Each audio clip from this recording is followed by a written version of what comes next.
without rule of law. It's probably one of the most common scenarios, aside from the zombie apocalypse, that you'll hear on YouTube, or with any people when it comes to the end of the world. So the question is in that type of a situation, where does your pistol fit in? Well, that's what I'm going to explain to you guys today, is how pistols and eventually shotguns and rifles will play in such situations. So, pistols. What I'm going to go over is just the mindset and philosophy with such a firearm that you really need to think about and have when you're in a situation like without rule of law. So getting up, the first thing you really need to understand with a pistol, the thing that is the most important with a pistol, this is a backup firearm. This is not meant to be the gun that you go to when shit hits the fan. Ideally, in a situation like that, you want to run to a rifle or a shotgun. Something that's got range and, in general, better stopping power than a pistol. So that's what I'm going to go over right now. So a backup firearm. So what situations would call for a backup firearm? Well, generally speaking, there's three.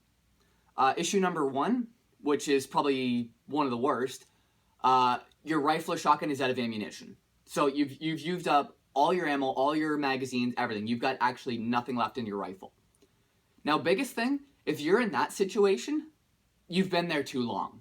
And I'm going to get into this shortly, but if your rifle ran dry and it's to the point where you're panicking and switching to your pistol, you're in some serious shit and you got to get out of that situation. Number two, for whatever reason, your rifle or shotgun went down. So the extractor broke. If you're running something like an AR-15, your gas key came loose, the gun's not cycling properly, or your weapon just took a hit. So let's say you and Mr. Bad Guy are shooting at each other, and a bullet hits and disables your rifle. Number three would be if your rifle or shotgun is incapable of solving the problem. Now, what's a situation like that? Well, that's a situation where, let's say you're in extremely tight quarters, a lot of tight corners, to the point where if you had a rifle shouldered and you start taking a corner, you're going to overexpose yourself. So in a situation like that, you can sling your rifle or shotgun, whip your pistol out, and you can keep it close. There's nobody behind the camera. The guns are all unloaded. Don't worry. I'm not that dumb. So those are the three reasons why you'd be using a pistol. So when it comes to a pistol being set up, how would you run a pistol? Well, again, it's a backup firearm. This is something you're switching to in an emergency situation. So generally speaking, you'd be running a pistol in a holster. And the way I run it is one magazine would be in the pistol, and you'd have two more in a mag pouch on my other side. So I'm only running generally 3 magazines. What you would see very common with law enforcement, private security, armored car, generally they all run 1 in the gun, 2 spare. Now, people will ask you with something like that, they'll say, is that enough? Well, again, remember, you're running a rifle as your primary weapon. If it's getting to the point where you're switching to your pistol, you're in some serious shit. Now, you don't want to be in that situation where you have to switch to your pistol. That's generally quite bad. Now, the way I run my pistol, now this is just how I would be running it. Like, you may run it differently due to financial reasons. You can afford better than I can. Again, this is just kind of a point of reference. So, like I said, I'd be carrying 3 magazines. The first magazine, the one that's in the gun, I would be carrying around in the chamber and a full magazine. So, for example, the Beretta, 15 plus 1. So there'd be 15 rounds in the magazine, 1 in the chamber. So that's giving me 16 rounds of hollow point ammunition. Good quality hollow point ammunition. I'd be running the other 2 magazines with just standard old ball ammunition. Now, if you're going to ask now, why wouldn't I just run hollow point ammunition in all 3? Good question. I don't have the stockpile of hollow point ammunition.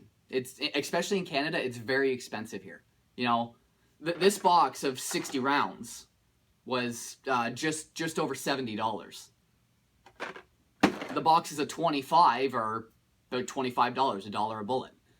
And depending on the ammunition, obviously. Sometimes a box of 25 could be upwards of $40. Federal HSTs are a good example. So for me, it's a financial reason. I don't have to stockpile, and I would prefer to make sure I have hollow point ammunition at all times. Now, again, people are going to say, well, you know, pussy 9mm rounds. Yeah,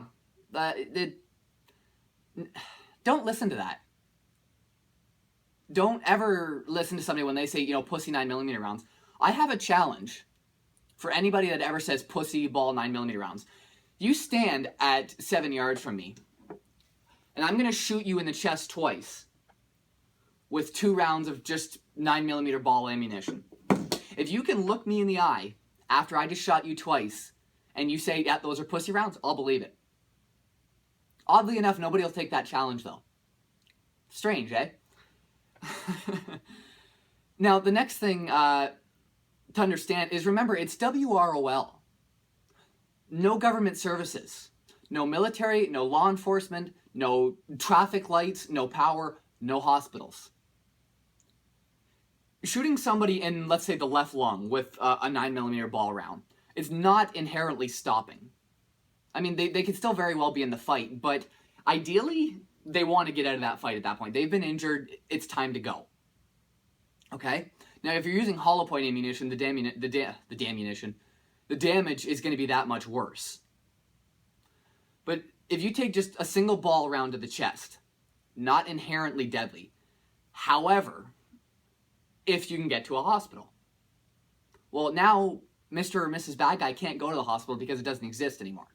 So what do? Well, if they're with another group of people, they're going to get taken back to their camp. At that point, they're just sucking up resources. Food, water, what medical supplies they have. I mean, sure, you can stop the bleeding in the wound on the outside.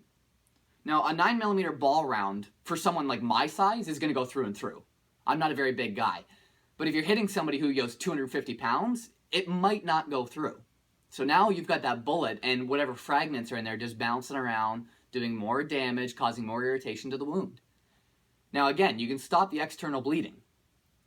But what about the damage done on the inside? This guy's now got a lung, or a liver, or spleen, or intestines that are now exposed to other parts of the body. It's now filling up with blood. He's gonna die probably a very slow, agonizing death, hours, if not days later. Generally speaking, you want stopping power. That's a cold, hard fact. If you can kill or stop the bad guy, bad girl from whatever it is they're doing, that's ideal.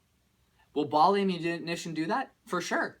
You shoot someone in the heart or the head, they will stop.